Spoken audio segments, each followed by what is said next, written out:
भारत के इतिहास में कुछ ऐसे महान व्यक्तित्व हुए हैं जिन्होंने अपने ज्ञान, संघर्ष और कर्मों से समाज की दिशा बदल दी। ऐसे ही एक महान पुरुष थे डॉक्टर भीमराव रामजी अंबेडकर, जिन्हें हम आदरपूर्वक बाबा साहेब अंबेडकर कहते हैं। वे न केवल भारत के संविधान निर्माता थे, बल्कि एक समाज सुधारक, विधिवेत्ता, अर्थशास्त्री, राजनीतिज्ञ और एक प्रेरणा स्रोत भी थे।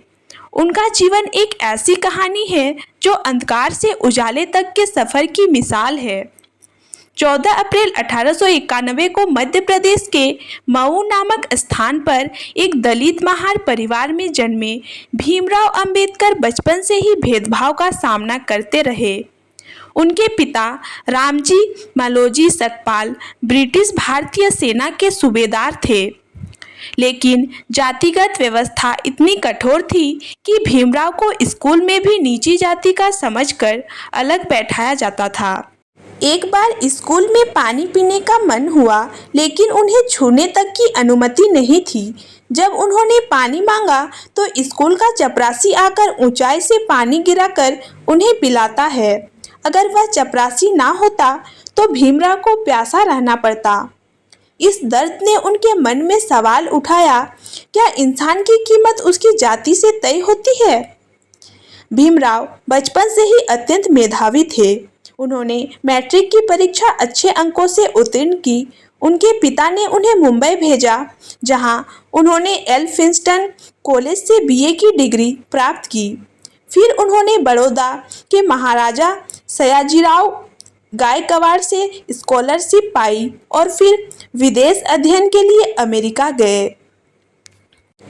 कोलंबिया यूनिवर्सिटी से उन्होंने अर्थशास्त्र में एमए और पीएचडी की डिग्री प्राप्त की। फिर लंदन स्कूल ऑफ इकोनॉमिक्स से कानून और अर्थशास्त्र की पढ़ाई की। इतनी ऊंची शिक्षा पाने के बावजूद भारत लौटने पर उन्हें फिर वही जातिवादी व्यवस्था मिली। भारत लौटकर बाबा साहेब ने देखा कि समाज का एक बड़ा हिस्सा अंधविश्वास, छुआछूत और भेदभाव में जकड़ा हुआ है। उन्होंने इसे बदलने का निश्चय किया।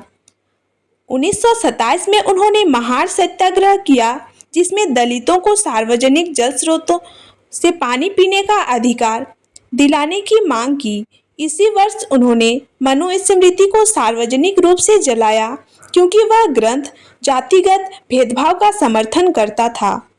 बाबा साहेब अंबेडकर ने स्वतंत्र भारत में संविधान बनाने की जिम्मेदारी निभाई। 26 जनवरी 1950 को भारत का संविधान लागू हुआ, जिसे डॉक्टर अंबेडकर ने एक लोकतांत्रिक, धर्मनिरपेक्ष और समानता पर आधारित दस्तावेज बनाया। उन्होंने यह सुनिश्चित किया कि भारत का हर नागरिक, चाहे किसी भी जाति, धर्म, लिंग या क्षेत्र से हो, समान अधिकार पाए। अंततः उन्होंने यह निर्णय लिया कि जब तक जाति व्यवस्था हिंदू धर्म में रहेगी, दलितों को समानता नहीं मिलेगी।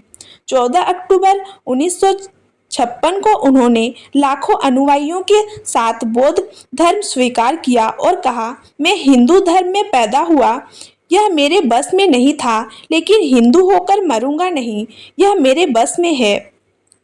डॉक्टर अंबेडकर का देहांत 6 दिसंबर 1956 को दिल्ली में हुआ, लेकिन वे केवल शरीर से गए, विचारों से आज भी जीवित हैं। डॉक्टर भीमराव अंबेडकर का जीवन एक ऐसी प्रेरणादायक गाथा है जो हर उस व्यक्ति के लिए एक राह दिखाता है जो समाज में बदलाव लाना चाहता है। उन्होंने न केवल अपने लिए बल्कि करोड़ों दलितों और पिछड़ों के लिए न्याय की मिसाल जलाई। उनका संदेश आज भी प्रासंगिक है। शिक्षित बनो, संगठित रहो और संघर्ष करो।